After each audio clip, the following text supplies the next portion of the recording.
Good afternoon. We're on chapter 11 of Lao Russell's God Will Work With You, But Not For You, A Living Philosophy. Again, chapter 11, Man's Unbalanced World. Once again, mankind must reap the agonizing harvest of the seeds of hate, fear, greed, and selfishness he has sown in the heart of man. Once again, he must pay in tears for not having learned that whatever you do to your neighbor, you do to yourself. God gave a beautiful world to man in which he could live in happiness and peace merely by giving happiness and peace to his fellow man. That is all that is required of man in order that he may forever live in the glorious garden of eternal bliss, which the God of love created for his habitation. Oh, the pity of such slow learning of the lesson that peace, happiness, love, and prosperity can never be acquired by taking them from another, but only by giving them to him. How tragic that man should cast himself out of his garden of love by transforming it into a withering waste. Everywhere in the world where man has sought wealth, power, love, peace, and happiness by taking them from his fellow man, he has impoverished himself with enemies who hate him. Despite the oft-repeated teachings given by divine messengers that a house divided against itself cannot stand, man has created a world of such hopeless disunity that it is falling apart stone by stone in spite of the billions that are being poured into repairing its crumbling walls. Disunity has multiplied so fast in 50 years that one half of the world is diametrically divided in enmity against the other half, and each half is armed to the teeth against the other half. One half of the world is free, and the other half has enslaved its own people. Wherever one looks in the world today to find love, peace, happiness, or prosperity, he finds it curtained by a pall of fear, dread, suspense, tension, and suspicion. Legions of men are watching the skies with radar and electronic beams lest millions of men, women, and children be hideously slaughtered in 50 cities within an hour. This is a picture of the ugly world which man has built within the beautiful world God gave to him. Is there any hope for saving it? Is it possible to transform its ugliness to beauty, its hate to love, and its fear to peaceful happiness? Yes, perhaps there is, but the only way to transform this ugly, disunited world which man has made is to transform man and his ungodlike way of life to a way of life which is godlike and Christian. To do that requires knowledge of what is godlike. That means that one must know what love is and how to manifest love. God created man for that purpose only. Man has never really had that knowledge. He is not yet out of the jungle long enough to forget his primate days. He still does not know what he is doing, even as those who crucified the Nazarene did not know what they were doing. Let us therefore look at man's way of life and clearly show him why it is ungodlike, so that he may clearly know God's ways and try to conform to them ere it be too late. With such knowledge and the practice of it in a lawful way of life, there is hope, the only possible hope, of saving mankind from another fall from the high point he unlawfully reached in 1900 and must now pay for. We can never remedy the sufferings he has made for himself by defiance of God's law of balanced actions, by searching within the sufferings for their remedy. The only remedy for them is a knowledge of their cause, the application of that knowledge to a lawful practice. The cause of all man's ills lies in himself.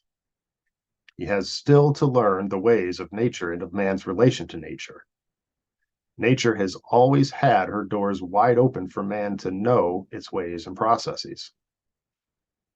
It has been tragically unfortunate that man has passed the doors of cause, which made God's ways and processes eternally enduring, and looked only upon their visible effect with covetous eyes.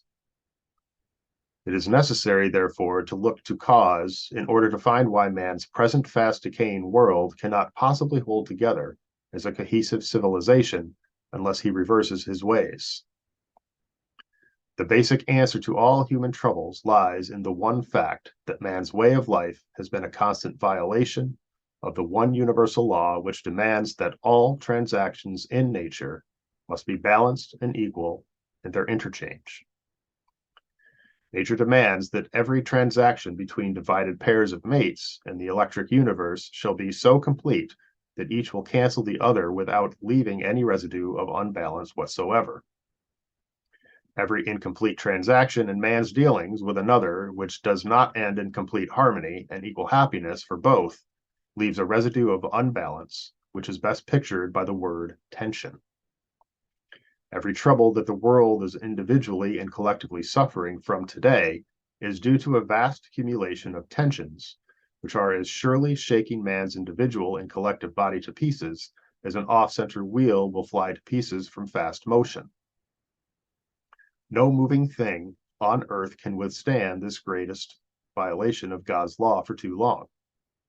Sooner or later, the ever-increasing tensions of unbalanced transactions, resulting from unequal interchange between mate pairs, will disintegrate any structure in the ratio of its increasing momentum. Everyone is familiar with that principle as it works in simple structures like a machine or a friendship. If a tremendous vibration develops in the engine of your car, you know that it will destroy the car, and you also, if you continue to let it accumulate its tensions.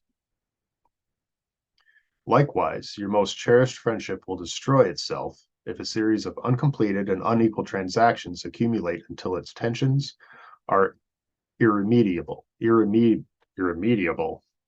right, I'm going to read that sentence over again here. Likewise, your most cherished friendship will destroy itself if a series of uncompleted and unequal transactions accumulate until its tensions are irremediable.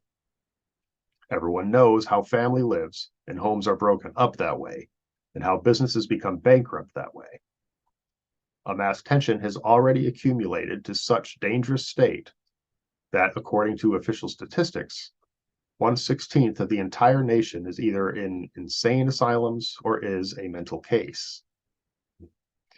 That is one way nature takes to meet the tension of this fast world pace to eliminate those who defy her one law. Nature always has the last word for those who defy her. Her answer to such unbalanced world tensions, which man has created in the last 50 years, is sex degeneracy and world neurosis. These are two of the many conditions which are inevitably destroying the human race. They are but two of the fruits of an unbalanced man-made world. Another effect of world decay is evidenced in male aggressive dictatorial power, which gradually deprives the human race of its precious quality of initiative. Initiative dies in the ratio in which freedom in man dies. The suppression of free will in any country will as surely destroy that country as wars would destroy it. How futile is man's talk about prosperity and economic growth in a world where men are multiplying tensions for a prosperity bought at the price of its soul. The world does not seem to realize that it is vibrating itself to pieces that very same way by its fast motion around an off-center flywheel. The world's vast millions are trying to hold onto its dangerously vibrating structure with grim might. The tensions and many fears are multiplying degenerative diseases of the human body with increasing rapidity. To more explicitly clarify this principle of human disintegration, it is necessary to view it from the scientific standpoint of natural law. In so doing, I will keep its science to child's primer simplicity. Without knowing at least the minimum which must be known regarding God's creative processes, it would be impossible to either obey or command them. The first step in gaining knowledge of the cause of your heart disease, or the world's heart disease, which is killing both you and the world, is to realize that we are living in a vibratory electric wave universe where tremendous tensions are developed by fast motion. The next step is to realize that the reason we are living in a vibratory universe is because God divided his universe of rest into pairs of opposite sex conditioned mates, which must forever interchange with each other. If the interchange between all mate pairs of opposites are equally balanced, They can continue a harmonious relationship and develop tremendous tensions, which neither of the divided halves even feel. The moment, however, that the slightest inequality of interchange takes place, the off-balance vibration begins to be felt and its destructive powers begin to operate. Your heart vibrates very pleasantly if you are quite at peace with yourself and the world. If all your transactions of the day are balanced through friendly cooperation, you will not accumulate tensions. Without tensions, you will sleep soundly and dreamlessly all night. If your life is like that, you are sufficiently in tune with the infinite to carry tremendous tensions without feeling them. You can never have heart failure or heart disease while living a normal, balanced life. If, however, you begin to unbalance many of your transactions, you are accumulating a set of tensions which will eventually show themselves in physical diseases. You accumulate tensions in every dealing, which is not a completely balanced transaction. You no longer sleep soundly. Your heart can never have one moment of complete rest. 100 things are happening to your body which you do not even suspect. In order that you will better comprehend my meaning, consider the even swinging of the pendulum of the big grandfather's clock in your hall. That even vibratory swinging accumulates tension as the pendulum swings farther and farther away from its position of rest, and it loses that tension completely each time it passes that point of rest. The sound you hear is an even tick-tock, tick-tock. Suppose we now lift one side of the clock and put a small block under it. The tensions now become uneven. The ticking is unbalanced and irregular. The clock will no longer keep time. Its vibrations no longer cancel each other out as equal credits and debits at the bank cancel each other out. That is what you are doing to your heart by your unbalanced tensions. You have an uncanceled residue of unbalance left over from every vibration of your heart. You have made that condition yourself by forcing the pendulum of your heart vibration to tick unevenly. Your doctor tells you that you cannot live a year unless you can normalize your condition by complete rest, which means to recover your balance by eliminating your tensions. The whole world has the same ailment. It has accumulated a vast potential of unbalance, which can be wiped out only by completely normalizing world tensions by obeying God's law instead of defying it.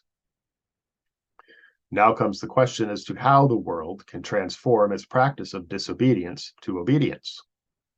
This means, how can mankind start anew and work with God instead of against him?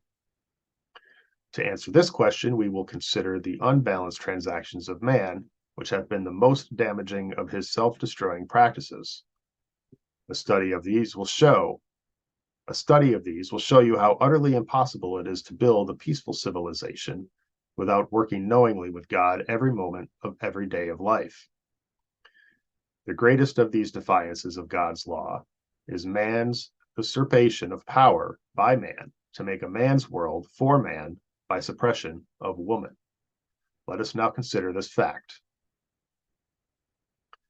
That closes out chapter 11.